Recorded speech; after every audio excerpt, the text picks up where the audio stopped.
আসসালামু আলাইকুম রহমতুল্লাহ। দেখুন আমার গাড়ি অটো পাইলট মোডে চলতেছে।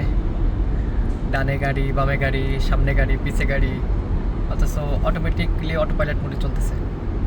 দেখেন আমি স্টার্টিংয়ে ধরতেছি না, আমি সামনে উঁচু করে দেখাতে পারছি না, কারণ সামনেও একটা ক্যামেরা আছে, ওইটা আমার মোবাইল উঁচু দেখলে ফাইন দেবে, তার জন্য ধরতেছি না ভালো করে।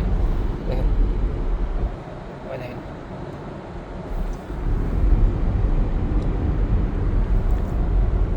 দেখছেন ওই যে চিহ্নটা দেখছেন, যে ওইটা ওই যে স্টার্টিং অটো পাইলট মোডে চলতেছে। আর গাড়ি কিন্তু ক্রুজে আছে, আবার স্টার্টিংও ওরা কাটতেছে।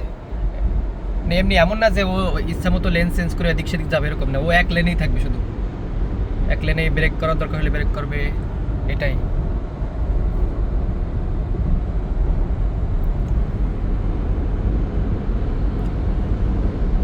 টেকনোলজিয়া।